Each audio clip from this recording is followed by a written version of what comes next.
Hello and welcome to another video. In today's video I'm working on the truck. This button here, this enables, well, you can see it right there. This is a jump start. So if the truck battery goes dead, then I can just push this button and it'll just connect that battery to the truck, okay? Now this hasn't worked correctly the whole time I've had it, okay? So that red light says it's charging. So what it's been doing is cycling. And so I've got to charge this thing up. Now it's actually fully charged up because I ran it last night late.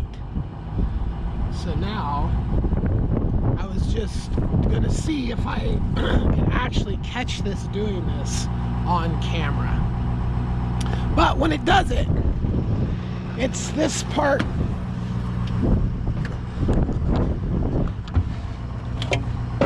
When that light clicks on and off, that part makes a noise.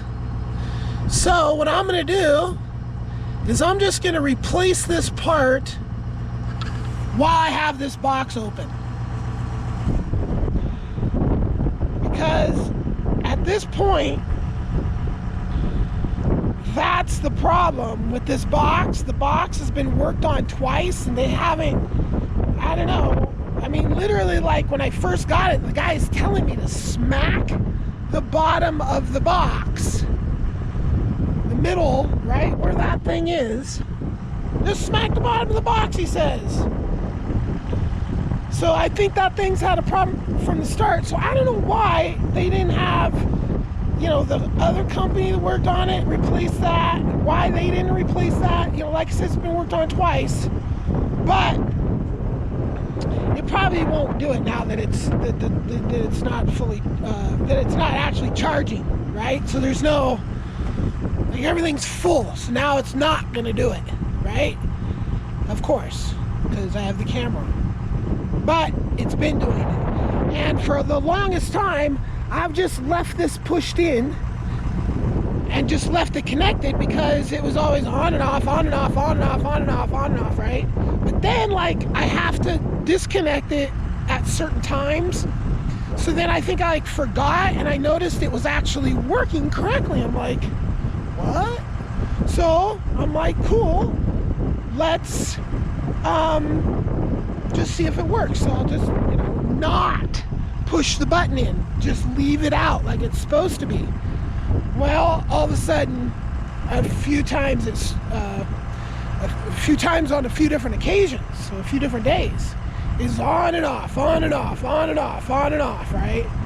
So I'm almost positive that that's the culprit that's making the box not work correctly now. Now, there was other problems. They replaced other things that were broken as well in those two other, and one of the things is that something was wired incorrectly.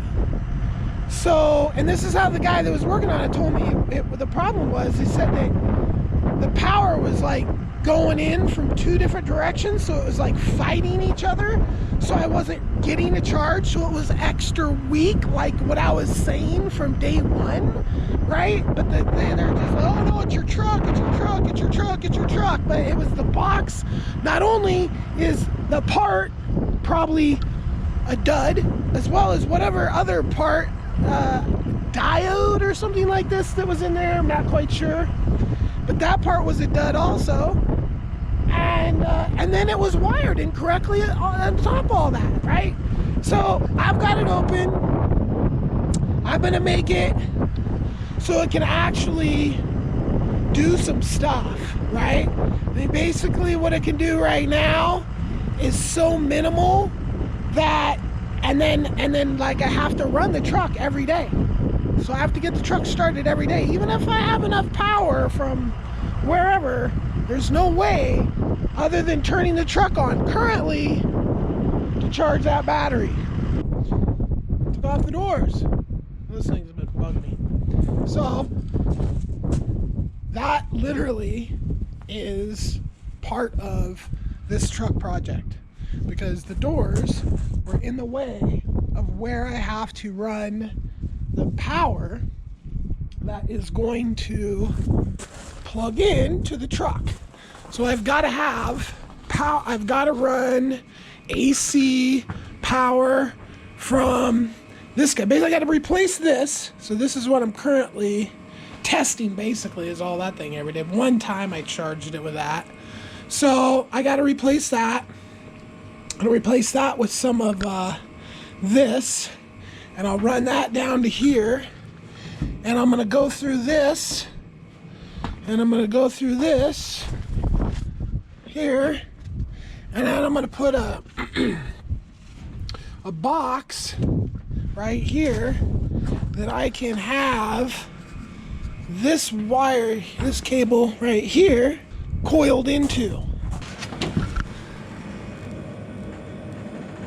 That's about a 1/2 inch of steel that I drilled through. And then I don't think the other side's a 1/2 inch because I drilled a pilot hole through it. But then this side here is a 1/2 inch also.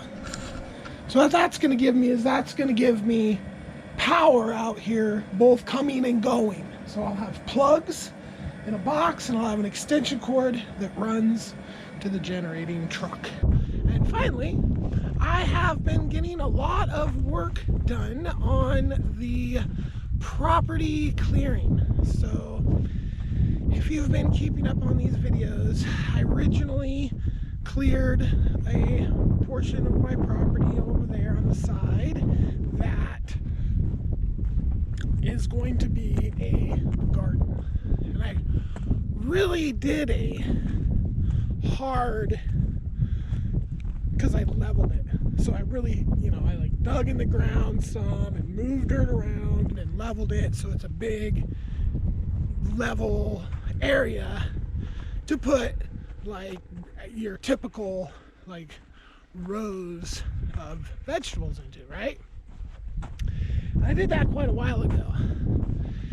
And so I've been watching the grasses come back over there and everything, but the grasses particularly.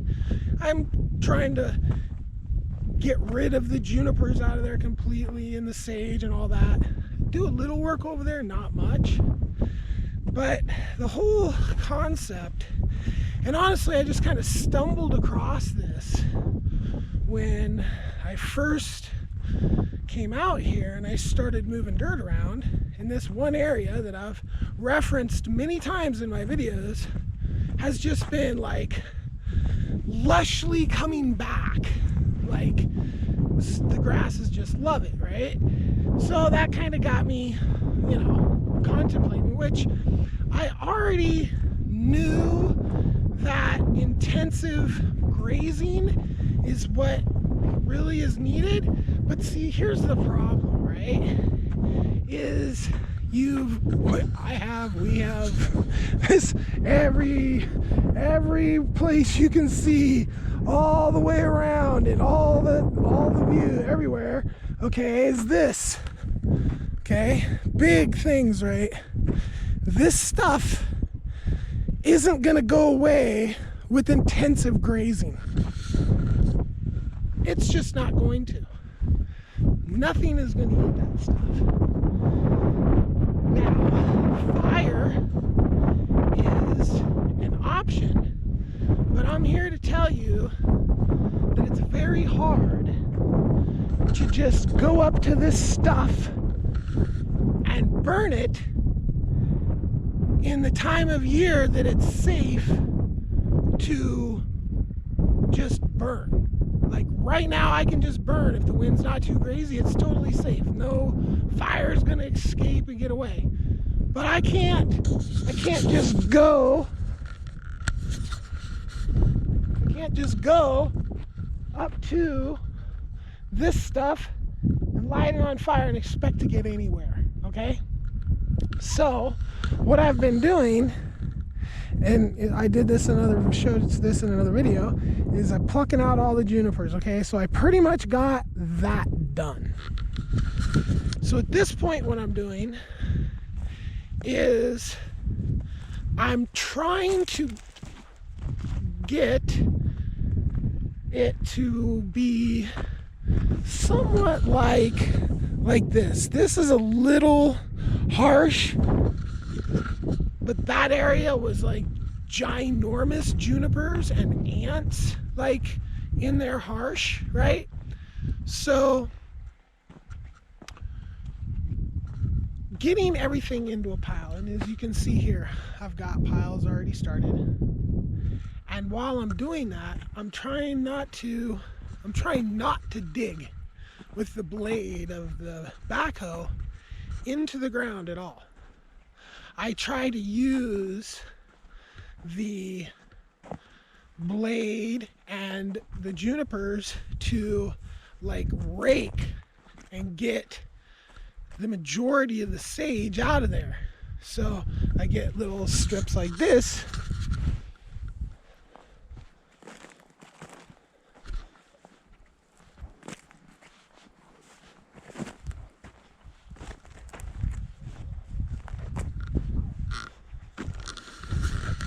Okay, then I'm pushing the stuff up into piles, right? So once it's into piles, I can burn it. I mean, I can burn it right now. This stuff just burns. So I just hit it with my little propane torch thing. But there's reality is that all this sage, which is a lot of it, is just not gonna come up easily. It's not gonna pile up easily. You know, I've spent hours and hours and hours raking this over here. So I'm about to show you that garden area I was talking about. So I did all that work to it, and then I've spent, you know, which was hard leveling. And I say hard leveling, I mean like digging into the ground, moving earth, you know, not like crazy like digging a hole, but just leveling the giant area. So I get this whole area here that's completely level-ish. I mean, good enough for garden beds. That dirt needs to be processed and then spread out and fill in low areas and stuff like that.